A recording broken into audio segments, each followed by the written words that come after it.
and welcome if you're new here. I'm Jeffrey.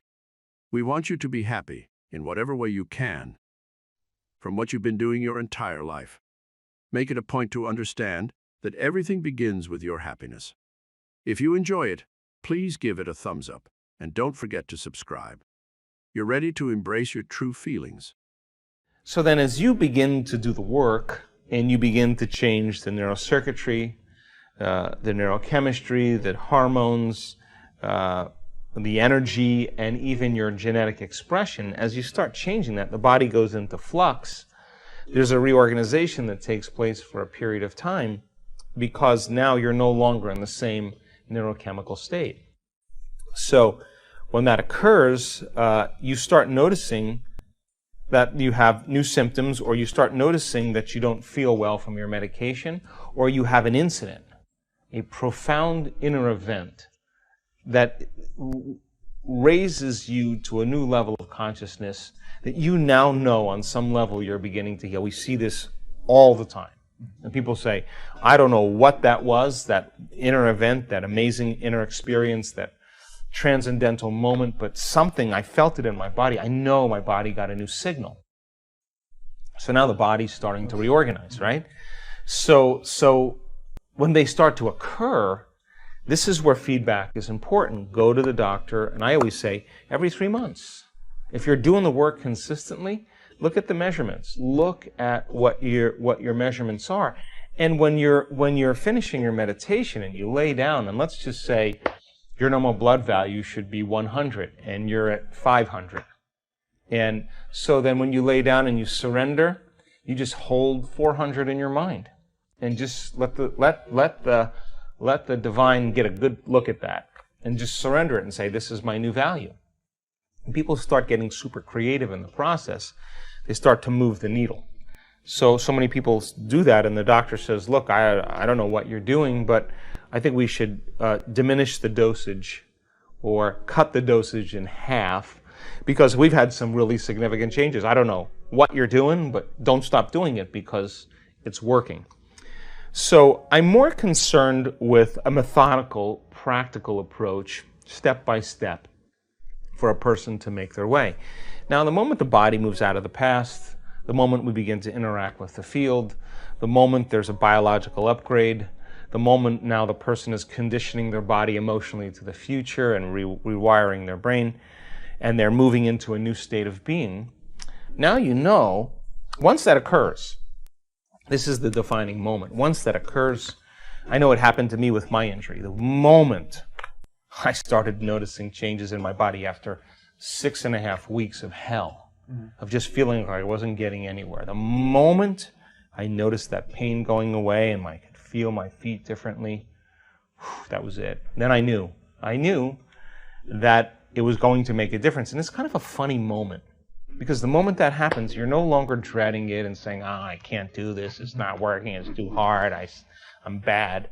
The moment you notice that change, all of a sudden you're like, let's go, I'm going to do it again. Now you're looking forward to do it. It's no longer torture. You're just like, your energy's changed, right? That's all you need. So I've learned then to actually create that state before I start noticing those changes, because my body's going, what's going on? He's acting as if he's healed. He's walking as if it's already happened.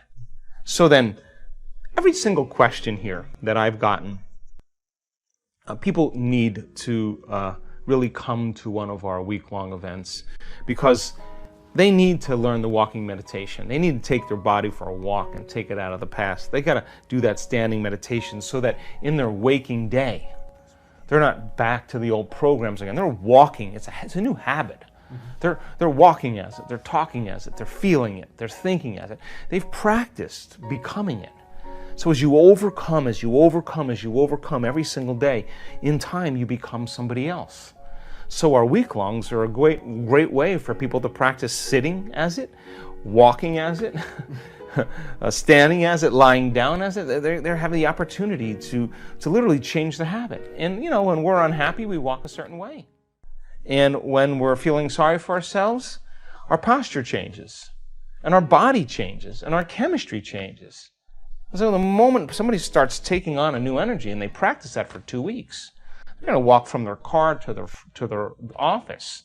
They're going to be walking as their future self, and their body's going to have to catch up sooner or later. And when it does, all of a sudden they'll say what a lot of people say: I know I'm healed. I know it. How do you know? I just know. I'll do the test, but I already know I'm healed. We see that all the time. So it's just like, on my ranch, the stallions are in these big paddocks. And when I first had my stallions, I wouldn't put any hot lines around there. And, they could smell the mares up on the top of the property, and they would literally run right through the wooden fences, just like these big animals just breaking through and running up the hill. Well, they were just, nature was calling, But you put a hotline on there, and they hit that hotline a few times, you can walk them right up to that hotline, and they will not go any further. That's conditioned. You notice a change in your internal state, you become awake and aware, and you pay attention to what caused it, and you narrow your focus on that line. Do it a few times, and you take a stallion, you try to move that stallion past that point, and they will not move. You can get 5 guys to push them, and they'll push them all backwards. They've been conditioned into the box, right? So that's what pain does for us, right? Like, oh, I don't want that to happen again. So the body is already programmed to make sure that it doesn't. So you start taking the person out of their comfort zone, out of the known, and the body's going, well, I don't know if I want to do this, and it does all those things. Follow the instructions. Take your attention off your body, and every time your body starts doing that, settle it down into the present moment and say, I'm going to let you sleep later. I'm going to let you eat later. You can drink coffee later. You can open your eyes and take a shower later. You can lay down. You can do whatever. But right now, you're no longer the mind. I'm the mind. Mm-hmm. And every time it does that, you settle it back down into the present moment and you unfold back into possibility. You're training that horse. You're retraining the horse and telling it it's no longer the mind, that you're the mind. And just like training any animal, sooner or later, it's going to realize that your will is greater than the program, and it's going to finally surrender. And when it does, there's always a liberation of energy, and everybody always says the same thing. I'm so glad I stuck with it. It was so worth it. I pushed myself further than I thought I can go. And every time you push yourself further than where you think you could go, you're in the unknown. So the moment you scratch your head, you're back in the known. If you knew that divine was a loving intelligence, and that it is the very fabric of everything material, and that it's been present the whole entire time, and you got to meet it with the same energy. Your mind has to match its mind. Your love for life has to match its love for life. Your will has to match its will. And when you do, and you eclipse with that intelligence, you won't be yawning.